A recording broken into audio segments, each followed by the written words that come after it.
ఎపిసోడ్లో ఇంకా జ్యోత్స్నకు కాల్ చేసిన దాసు కొడుకు కాశీ యాక్సిడెంట్ విషయంలో సహాయం అయితే అడుగుతాడు.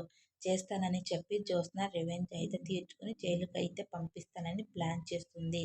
శౌర్య బర్త్డే కారణంగా కార్తీక్ దీపతో పాటు శివనారాయణ ఇంటికి వస్తానని కోరుకుంటుంది. ఇక కార్తీక్ దీప సీరియల్లో ఈరోజు వచ్చేసి చిన్నప్పుడు తనను కాపాడిన పాప గురించి అయితే కార్తీక్ చెప్పడంపై జ్యోత్స్న ఆలోచిస్తుంది. అత్త దీపాని కూతురు అని చెప్పడుగా చెప్పాలంటే తెలిసి ఉండాలి బావ, ఎప్పుడు ఏదో ఒక కొత్త విషయం చెబుతున్నాడు అని జ్యోత్స్న అయితే అనుకుంటుంది. ఇంతలో దాసు కాల్ చేసి కాశీ యాక్సిడెంట్ గురించి అయితే చెబుతాడు. ఏ దారి లేక కాల్ చేశాను. శివనారాయణకు తెలియకుండా నువ్వే కాపాడాలమ్మా. నాకున్నది వాడు ఒక్కడే. నిన్ను కూతురుగా చెప్పుకోలేను. ఏదో ఒకటి చెయ్యమ్మా అని ఇంకా దాసు అంటే, నేను నా తమ్ముడిని కాపాడుకుంటాను నాన్న, నువ్వు కంగారు పడకు, విషయం ఎవరికి చెప్పకు అని జ్యోత్స్న అంటుంది. దాంతో నీ మేలు అస్సలు మర్చిపోలేనమ్మా అని ఇంకా దాసు అయితే అంటాడు. ఇంకా కాల్ కట్ చేసిన జ్యోత్స్న తెగ సంతోషపడుతుంది.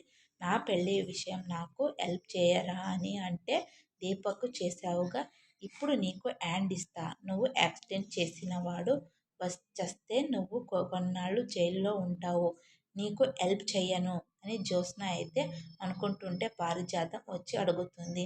మనకు సహాయం చేస్తానని చెప్పి హ్యాండ్ ఇచ్చిన వాడికి ఏం చెయ్యాలి అని పారునైతే జ్యోత్స్న అడుగుతుంది.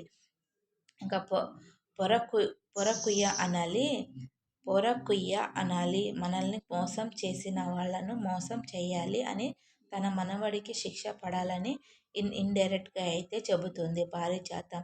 నేను మోసం చేసేది నీ మనవడినే అని తెలిస్తే నీ గుండె పట్టుకుంటావు అని మనసులో అయితే అనుకుంటుంది జ్యోత్స్న పారిజాతానికి.